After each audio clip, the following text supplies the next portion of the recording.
what is this topic about L&D success factors? I know you have already heard my earlier speakers, and especially when we talk about success factors of L&D. We heard Alfonso talking about it yesterday, or we started, well-being of an employee. Having said this, when I've been hearing the last four speakers, and I know a lot more is coming up in the next few sessions, I thought, let me make it very simple, something which you should be able to resonate with. And of course, as I said, it would be my experience sharing platform here. All right, with that note, I'd like to quickly get into a world where these are the things you have been seeing and hearing in the news. You heard this, I think this is as old as day before yesterday. Microsoft actually announced the new holographic experience, which we have been dreaming about, which we used to watch in the movies. You actually have it now. Think about the kind of efforts, the kind of investment that would have gone into this. Not only this, when we're talking about the technology perspective, and right from here to this world of planets, right? Have we ever thought 10 years back, 20 years back, that we would be here on the Mars? And what is Mars? What is Perseverance doing here on Mars? It's simply mind blowing, and the world doesn't stop here. And hence, the consulting companies like McKinsey has been actually working throughout to figure out what is it that needs to be done. And here is the latest article from McKinsey, which talks about capability building 2030, guys.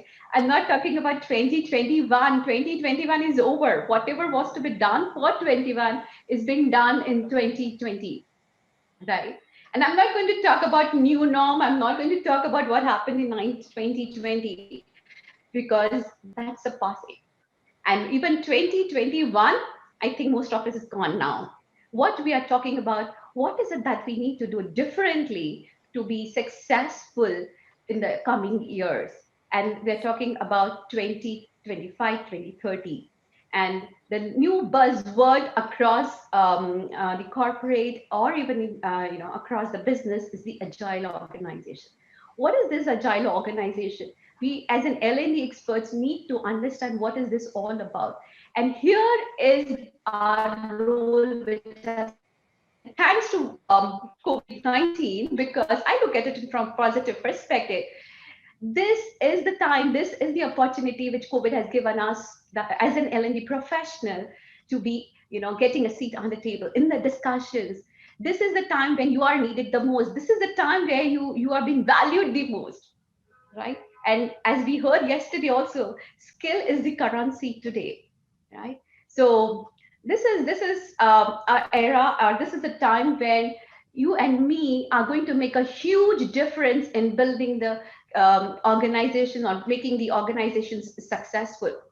I don't know how many of you are actually aware of the new technology that has recently come, where we are actually talking a lot about, a picture, giving a life to a picture. And it is simply mind blowing. I never, that. I should say, while I was preparing for this, I actually went ahead and tried out this particular new technology, which is about deep learning. And what it says is, you can take a picture of I took a picture of my grandpa, and posted there.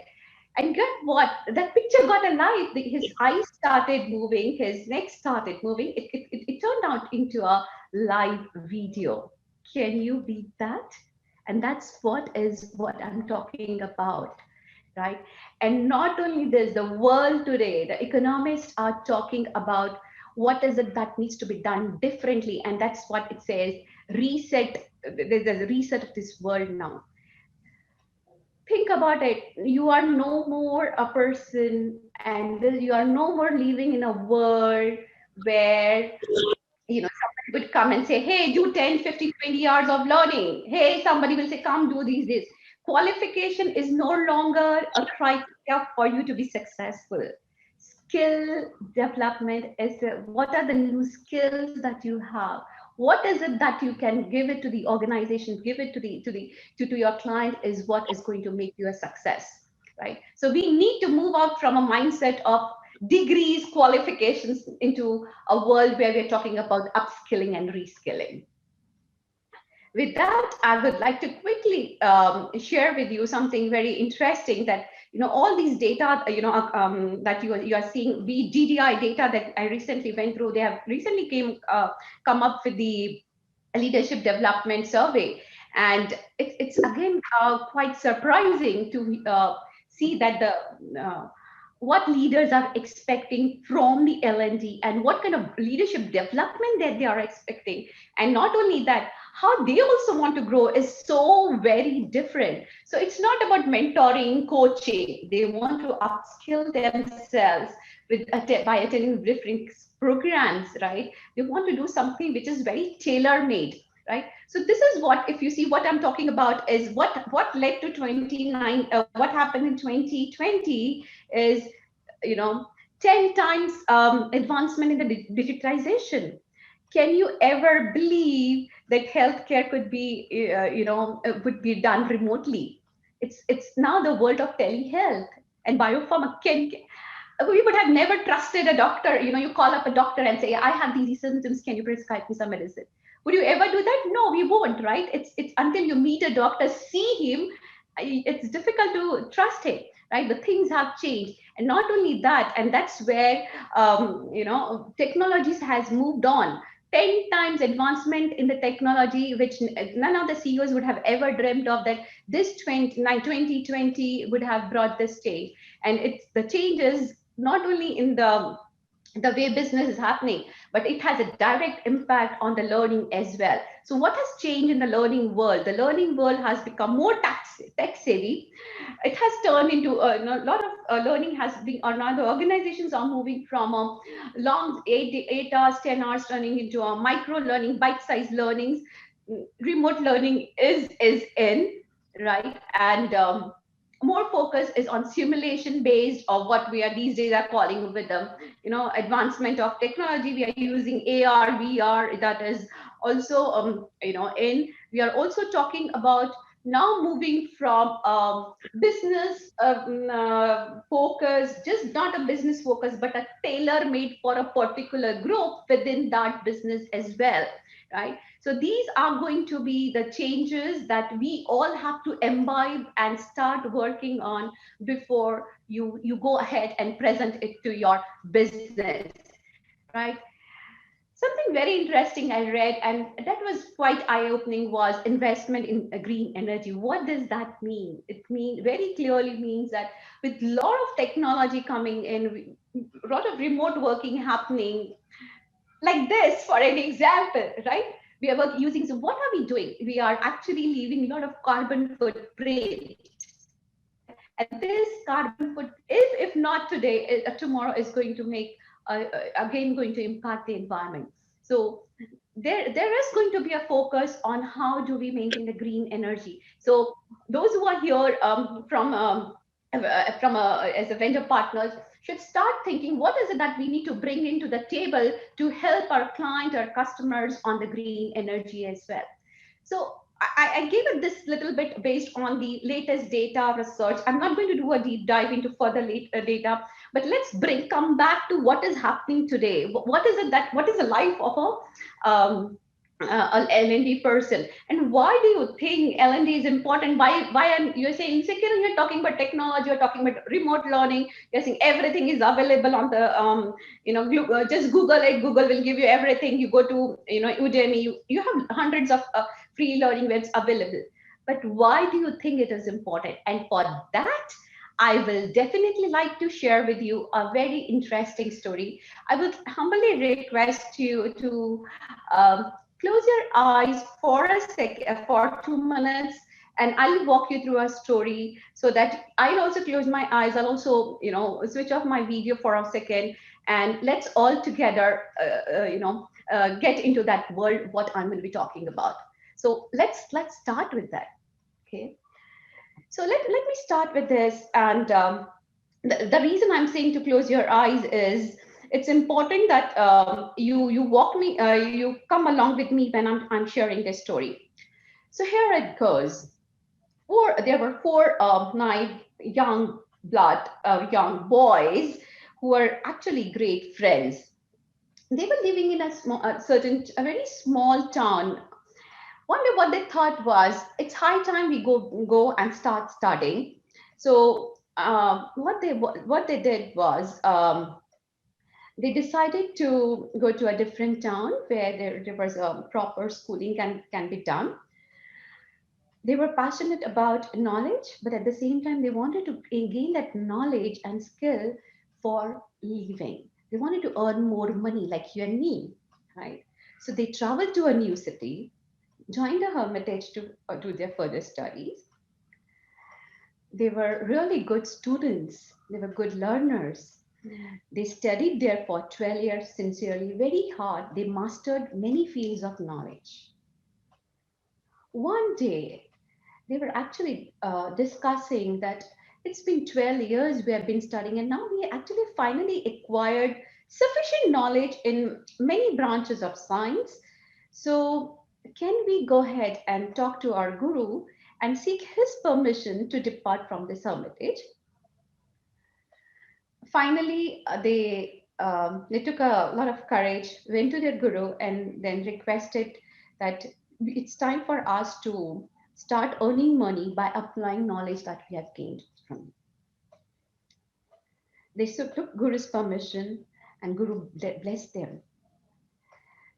Then they started to travel. All along, they were carrying their books of knowledge. In Indian wisdom, we call it as a shastras. Once again, for my global audience, it's called Shastras, the holy books of knowledge. So after traveling for a certain distance, they came across an intersection where the paths were divided into two different directions. Now they got confused. They started pondering as to which path I think we should take to further travel, because it's been 12 years, the things have changed, infrastructure has changed. So while they were thinking about it, pondering on this, they saw a merchant's son dead body, the procession going on, and suddenly they thought, let's stop here for a moment.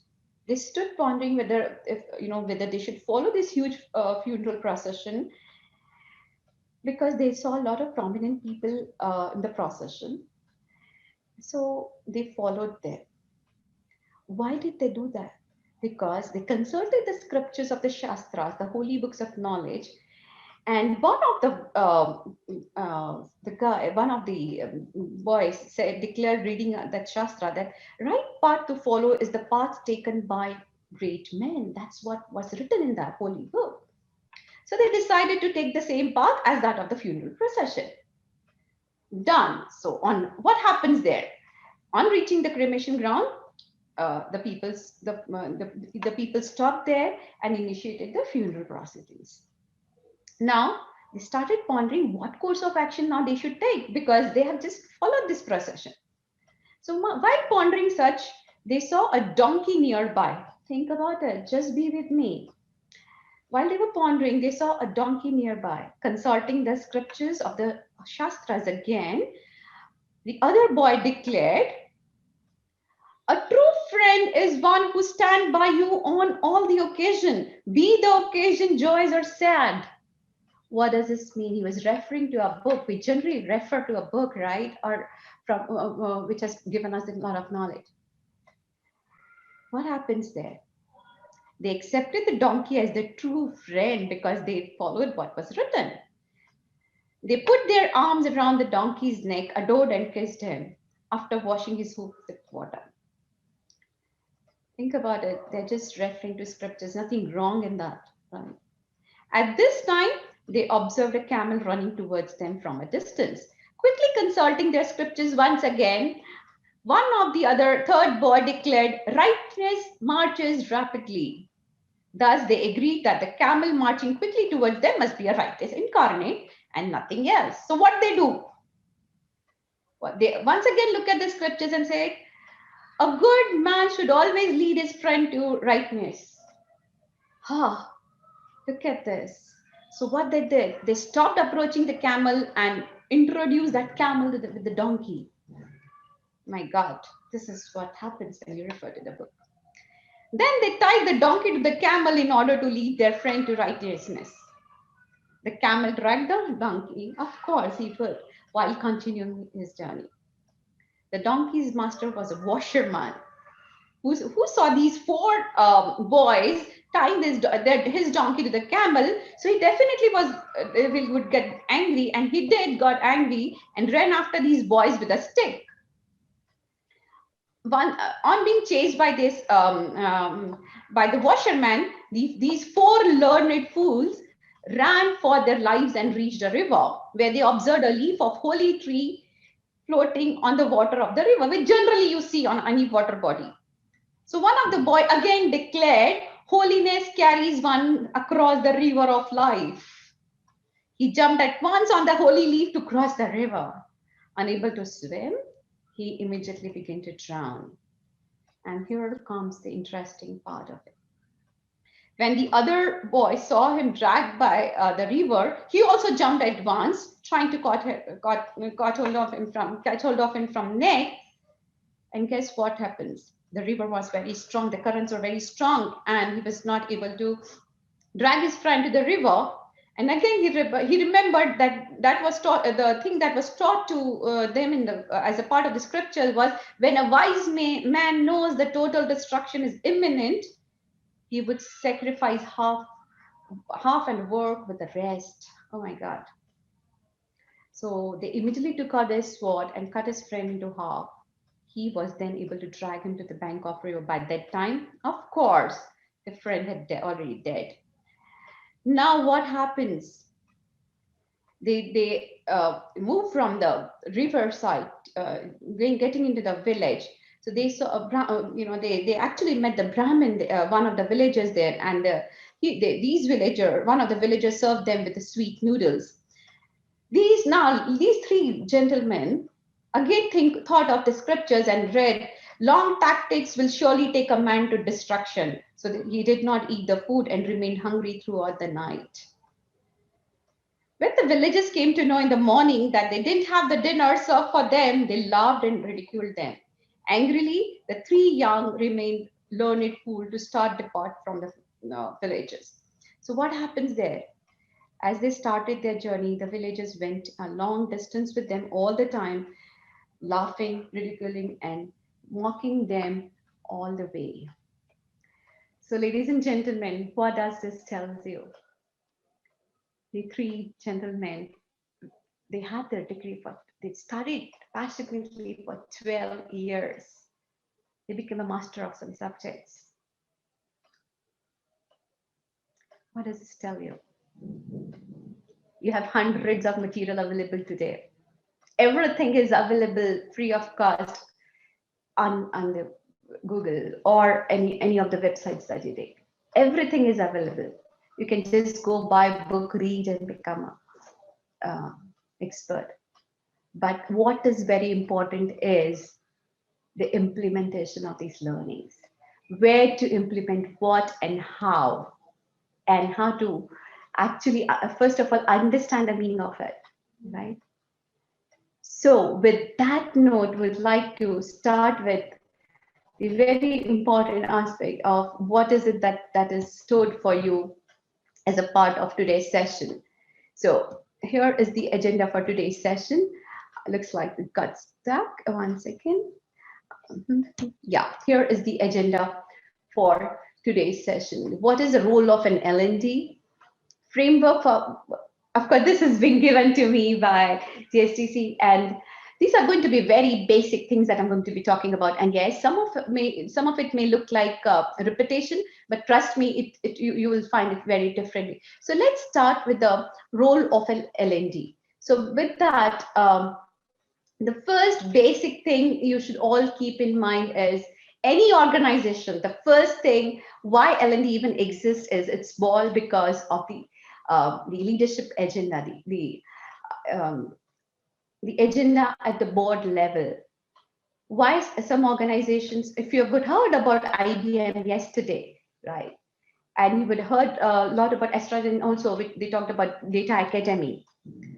And we at Invenio, This is the leadership agenda. This is the board agenda where we are focusing on the development of our employees, the skill enhancement, the capability building. And that is where, if this is the agenda, the entire focus, the entire energies, the entire investments, all you get the attention of the entire organization here. So with that, I'd like to check with you. What has been your experience, or how have you been doing in terms of managing or providing the solutions to your customers, be it internal or for my vendor partners, between external clients, or for my friends from the L&D world? How have you been able to deploy and successfully run the learning initiative? May I request you to please open the chat box? Would like to hear from you, from our audience, what has been their experience so far.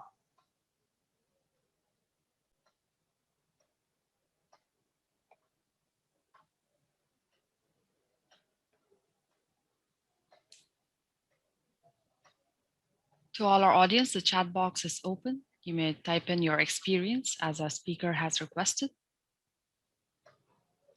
Based on your experience, would you like to please share your approach as to what made it successful? Wonderful, Kathy. That's right. That's the very important point. Buy-in from our executives. Great. Partnership. Absolutely.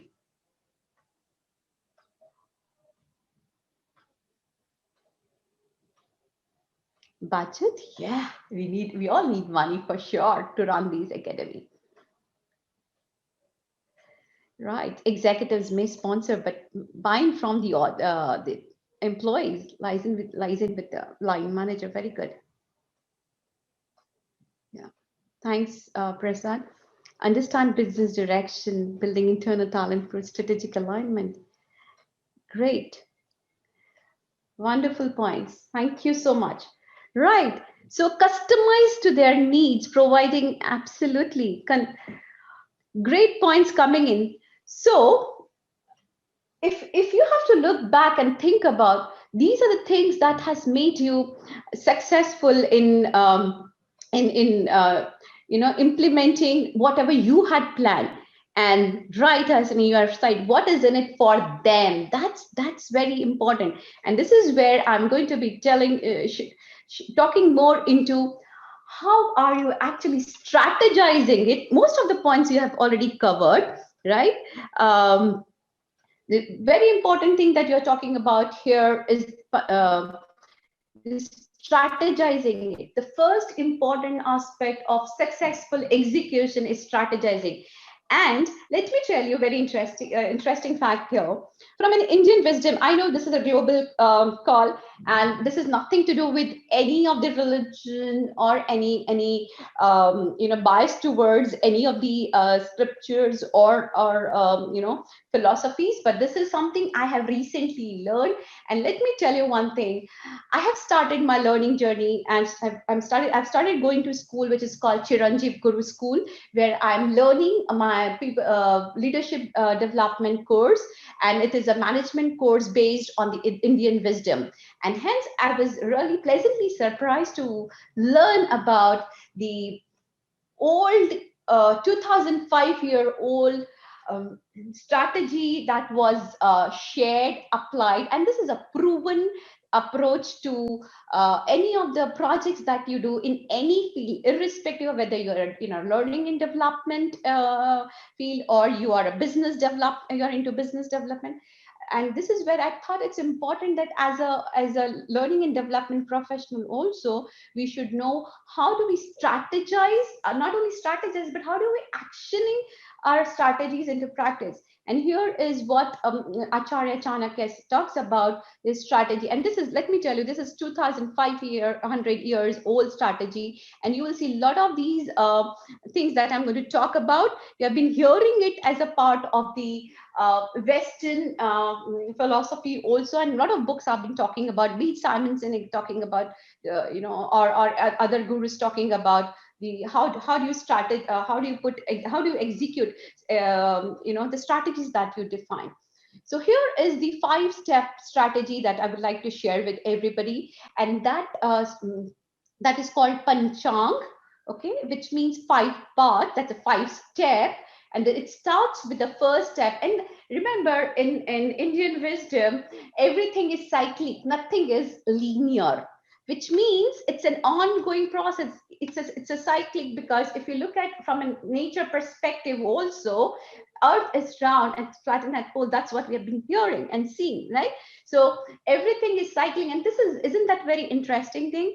And anything that you read from an Indian wisdom, you will find that there is hardly anything that we talk about is linear. So start with the first thing first is have the basics in place, where we are starting with. Remember, we said the first step is planning with goals, right? I'm going to do a little deep dive into all these 5 steps, but let me quickly touch base on what these 5 things are. Why do you do what you are doing? You start with the goals. We have been reading this, right? A book where we are talking about have a end goal in mind, right? So we're starting with the first step of planning with goals. Then think of the resources that is required to deploy whatever we have put it as a part of the planning. Figure out who is going to do when, and where these resources to be deployed, and when it has to be done. Have a backup plan in place, and have how do you accomplish. And this is the 5th step, which is very, very interesting, and that's where it becomes very, very important for you to do a little bit deep dive about when we talk about the 5th step of accomplishment. Because here accomplishment means the satisfaction of a stakeholder. I'm not talking about the satisfaction of a L&D person, but I'm talking about a satisfaction of a stakeholders involved in the entire process. Be it your vendor partners, be it your customer who has requested for this particular training program, or be it your team members who are involved in helping you in the entire execution. Be it the goals that you have defined at an organizational level, is it meeting? So that is what we're talking about, the customer satisfaction at the end of the day, when we're talking about accomplishment, and not about just putting a tick mark of completing a training program. All right. So we all at times, right? To me also, I'll tell you, 10 years back, when I was being called by any leader for a discussion on the training program, I would happily say yes. Yes, I will do it. Fine. Thank you so much. This is really good. Thank you for sharing me this request. I'll take 2 days time and get this done. The leader would say, no, Kiran, we need it. It was as of yesterday we wanted. And then say, okay. And what do? I come back. I take it order. I come back. I reach out to 10 different vendor partners. I see if there is an internal SME who can help me out, and quickly get the logistics done. And within next 2-3 days, the training is executed. What do? I took care of these things quickly, and I feel that, oh, wow, I've done it as per the plan, as per the timelines. But did I look at how it went off? How it has impacted the organization, how it has impacted my stakeholders, how it has impacted my employee? That is the key. So let me quickly touch base on the 5 steps that we talk about. Start with why in mind. And I know Simon Sinek has been already talking about have the purpose in the mind, whatever you do, right? Set a clear goals, have objectives in mind, be mindful, do a good deliberation around why do I need to do what I'm doing. Even my request to all the vendor partners here is, when any of your L&D person reaches out to you, please ask them, why do you need that? What is the objective? Can you share with us the objectives? Because that will help you to set the tone for rest of the strategy, or rather execution of the strategy. Think about, once you know why you want to do it, figure out who in the team, who in from your group, who will be there to help you. What are things, like you, some of you have already mentioned, you need to know, do you have a required budget being allocated to do that kind of a training? Some of the trainings, if you look at any training at a solution architect level, or at a high end trainings, which are license based, it comes with a huge cost. Look at whether you have a people resources available, do you have a money, do you have a material, do you have the right infrastructure to conduct those trainings, and do you have the data which says this training has been helpful, or this particular vendor partner has done this training in the last 5 years, in the last three companies, and on this particular topic, and this is the feedback. This is very, very important step, right? So think thoroughly of what is required to execute the project successfully. Take everything, even your L&D, take that role as a project. Everything that you get as a request as a project. Some in any of these steps, it may take some 2 minutes, and in some cases, it may take 2 days to even do the kind of a deliberation. Come to the third stage. What we started with third stage is sense of where and when. Figure out when it has to be done, where it has to be done, because we all work in a global environment now. We have people across, sitting in different time zones. So you need to be very sensitive and mindful of what time I'm offering this session, right? So be mindful of the language that would be used. Be mindful of who are going to be the audience, what kind of infrastructure I'm going to be using. Do you think video would work? At times, there people are taking sessions from the towns. Maybe the internet connectivity may not be so good, right? So think about all those things while you are planning when and where. Now, next important thing, which most of us end up taking it for granted, is what if. The what if part is your plan B in place. And trust me, guys, I have faced this multiple times. The training is going on, the trainer has been evaluated, everything going on very well. We have a class, the training started very well. After 3 hours of session, you get a call from the class representative saying, "Hey, Kira, this is not working. I don't think the trainer understands the our requirement." And I'm like, really? You guys have evaluated this trainer? You people have had a demo with this trainer, and I'm sure we can't doubt the credibility of the trainer. Give me another 2 hours. Let me sit. Let me understand what it is. I speak to the trainer, reach out to him again. No changes. Status quo after 2 hours in the tea break. No change. People are not happy. What happens? I have to cancel the training, right? Which is very, very common scenario at times. What do I do now? I can't lose my face in front of the business. And if I'm not prepared with plan B, what happens? I actually lose the trust with my stakeholders.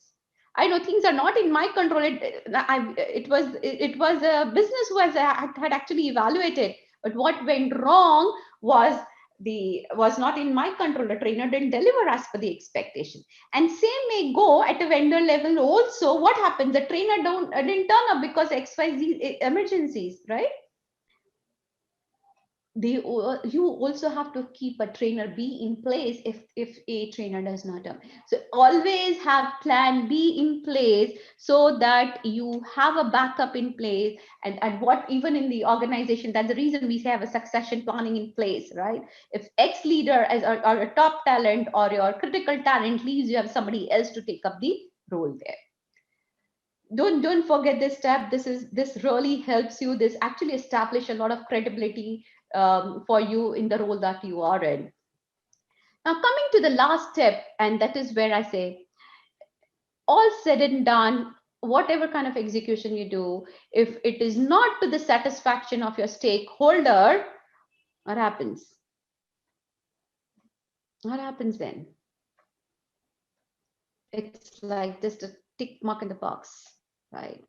So what I'm saying is, don't look for the perfection, but look for the excellence. There's a difference between perfection and excellence. If you deliver it with excellence, without any second thought, your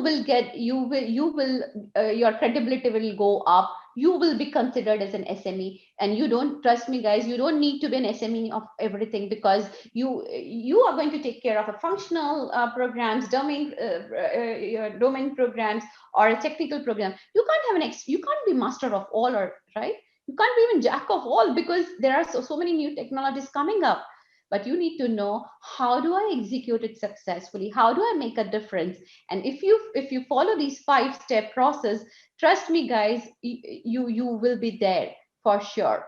So with that context in mind, and with this learning which I've been doing it, what I really realized it, have a very clear vision and goal. Consult your leader, consult the person who's sponsoring you, reach out to your chr, or reach out to your business heads and understand what is it that they want from an L&D function. And that's where we are saying, have a very clear vision for your for L&D. And I don't like to call it as an L&D generally. I would like to rather call it a new name as a business enabled, because business enablement or people capability development team, because L&D is, you are moved very far away from L&D now. You are playing a different role altogether. The seats have changed. You are a part of business discussions now, right? And hence you also have to have a vision and goals very clearly defined for your business unit, because you are now a business in itself, and have those goals very clearly defined. These are certain examples that I'm giving it to you for getting much more clarity. And having this in place will help you to align yourself to the requirement of the business. And remember, your vision and goals is a subset of your organization vision and goals. See how you can help organize your organization or your business to achieve the goal with such subset of those goals as a part of your role. Okay. So have this in place, because this has worked very well. At least I have seen it, and it definitely helps you to keep the focus on what is it that you want to build as a part of a capability building. Now, remember, you are in a world where you have 5 generations together. Think about it, it's not easy, and doing that upskilling is the most difficult thing, because do you have a people who say, I love to read books, I love to sit in the classroom, how can you expect me to sit in virtual session like this and learn? I need that feel and touch, right? And here are your Z generations who doesn't even understand what does it means to read books and sit in the class. For them, the life has started with only notepad, iPads and the notepads, and this they have learned most of it from WhatsApp University, right? So how do you bring that thing? So that is where we are saying you have to bring in the transformation, the capability through different kind of transformation, be it a solution transformation, mindset transformation, and a role transition. And mindset transition is all about bringing in learning agility, the way people work. You have to change the way of working, understand the way of working, bring in these 3 key aspects are going to help you to bring in the transformation in, and help you to the organization to build a capability. This is it. Why you want to build a capability, you have to have a very clearly defined approach for all the programs, right?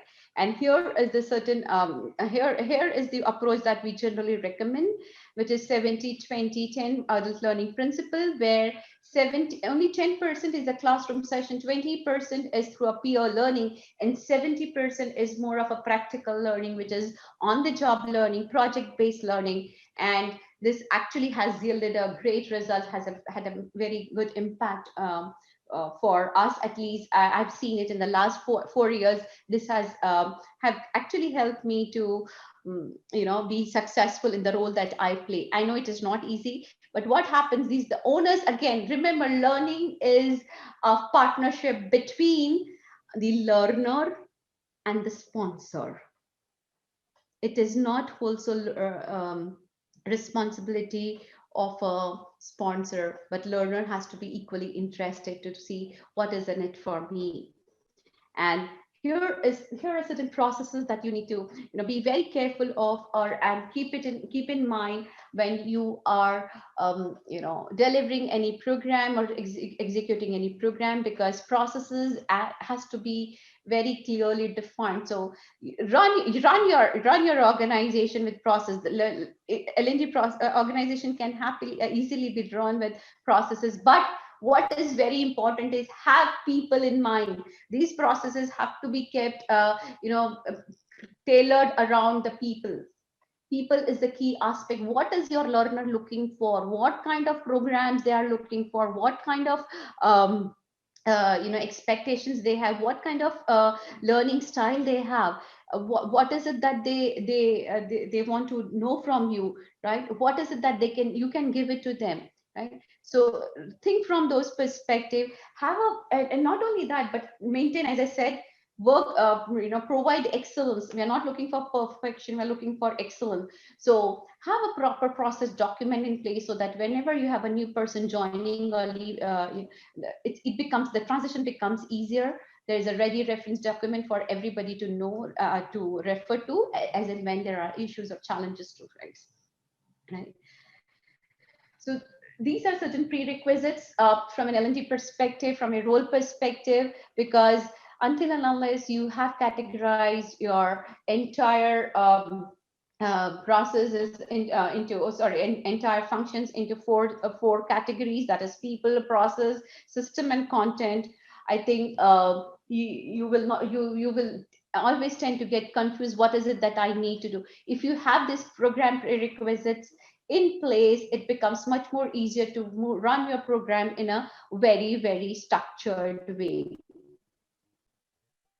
So from all the discussions that have been having with leaders across the industries, across different geographies, and also with networking with my peers in this industry, these are the 5 key focus areas that learners are looking for, and that's where it becomes more important for an L&D person to create and provide an immersive learning experience, and have an adoption of the new technology or new content that you are going to be sharing with them in a way which becomes a part of their day-to-day life.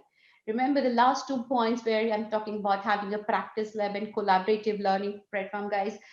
Let me tell you, create communities. Communities is something very close to my heart. And trust me, 90% of your population would love to be a part of community, because human beings are social animals, and they love to collaborate in a place where they can see people like-minded, where they meet people like-minded, and hence communities, create a communities within your organization, within the learning platform, that will help them to learn from each other, get the query solved, and that's how you create a learning organization within the organization. And how do you put the learning reinforcement and create that effectiveness? Very common scenario: have a 30, 60, 90-day review in place for at least high-ended program. Have at least in our organization in Invenio, we emphasize a lot on the 70% part, what we call it 70-20-10, where we are talking about on-job learning. That means the project-based learning happens, and once you successfully complete this project-based learning, there is a certification ceremony. So that encourages people, that motivates people, and that gives them a sense of achievement as well. So I know people have been asking about, and it's a very common question that you get every time: how do you measure learning effectiveness? There is no one answer, trust me. It's been 20 years in this field, and every time any CHRO asks me how do you measure the learning effectiveness, the only answer I have is reach out to the managers. That's a level 3 after 90 days, or do the go for a 70% of learning, and that's where pick up the live case. If they're able to resolve challenges, help you with the reduction in the efforts, or saving the efforts, costs have come down, or number of escalations have come down, customer satisfaction has gone up, that is where your effectiveness of the program can be measured, right? Remember, human beings, you can't measure the effectiveness of a human being. You can measure the productivity, but not the effectiveness, because that's very subjective, right? So these are certain examples of how you can prepare your dashboards, because people keep asking, what do you share with the what do you do as an L&D function, especially when you have to establish credibility. We talked about trusted advisor yesterday. So you have to prepare a dashboard which should include things like the overall program feedback, or prepare this kind of a dashboard where you're actually talking about the budgets that you have, how many programs you have spent, how many programs you have conducted, what has been the spend, What has been the feedback? Did you have an internal trainers, external trainers? What has been the learning arts? So these are certain kind of, you do it at an organizational level, show it at an organizational level. Your CEO or the leaders would be interested more at in what is happening at an org level. How are you making a difference? And you may then want to, bifurcate it further in the business unit wise. Now, coming to the very important part, whatever we have been doing, we have been hearing, and what I've learned in the last 20 years is you become a trusted advisor only when you have your basics in place. You also have to be a learner. Otherwise, all that you do is just become a very what you call manual aspect of just doing it, rather than coming across as a passionate person who's helping the organization move and helping people to grow. So these are certain points that you should be keeping in mind as an L&D professional, or even for my vendor partner. I would request, when you are working with your external client, go back, tell them that this is the program we did, this is what your scores are saying, these are the number of participants, and this is what a dashboard looks like for you. It will add value. Tell them that your current level of as per the trainer's feedback, this is what, I know most of us take feedback from participants, but we have introduced at an Invenio, we take a feedback from the trainer about the participants as well. That helps us to bridge the gap where we are and where we want to go, right? And what additional things that we may want to do it. So one of the very important aspect in today's world and in managing today's L&D function is keep reviewing your process and have a very good stakeholder management, which means you need to ensure your external stakeholders, your vendor partners, your suppliers are equally happy and satisfied with you, because they make a difference. You can't do it all alone. You need to collaborate with people around. Your ecosystem would include your vendor partners, different learning platforms that you may take it. So have that good relationship, have that depth of human behavior, and be a passionate and committed L&D professional. With that, I would like give you one more minute to tell me what has been your key learning. I know this is something that was very generic, and as I said, most of it is very common sense that we have been seeing. But what do you think, what we shared just now, what has been your one key takeaway from today's session?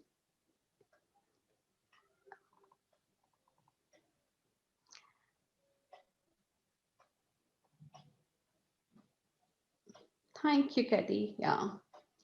Plan B in place. Thank you, Pooja. Thanks, Mayank. Yes, all these are very, very important part. So it's easy, it's a common thing these days to use a word called trusted advisor, but it takes a lot of work, a lot of efforts. And remember, guys, your leader would always look for the dashboard. He will always look at what is one thing that you're making difference in my organization. Yes, you have 3-4 goals, but what is the difference? Where is the movement? Yeah. And very, very important, wear a hat of a consultant, be an advisor, which also means you also have to have a listen, you have to be a good listener. You also have a power to ask the right question, because your success depends on the kind of questions you will ask. Yeah.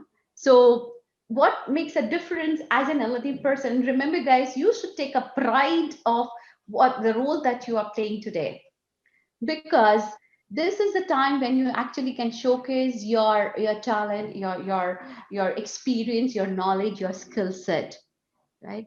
And yes, Pooja, you're right. You don't need certifications. You don't need degrees. What you need is your will to do, and the revisiting your skills and application of the skills and the knowledge that you have. The attitude to do is going to make a huge, huge difference. Yeah. With that, I would like to quickly summarize that you are always, as you when your leaders look at you, they always look at you that you are going to provide them help, support, advice, guidance. Yes, you can, and that's what a trusted advisor is. But Remember that as a trusted advisor, the most important thing is your customer comes first, and you just think about customer, customer, and customer. The reason being, if your customer is happy, you are happy, and all this drives the engagement. Because think about, put you yourself as a customer, and think about what is it that is going to make me happy. Do that value addition to them. Thank you. Driving learners engagement via, yes, immersive platform. That's very important. And trust me, the only thing that will going to make a difference once again in your journey is thinking of a success. Keep that success in mind, because success is a journey. It's not a destination. And do it all with your heart. Don't just take it as um, I have to do it because this is, I'm being paid for it. Yes, but when you put your heart and soul into it, you'll make a difference. Define your own success criteria. That what is it that will make me successful? And when I wear hat of me as a successful, I'm looking at, as I said, customer first. What is it that my customer will feel happy? What will make my customer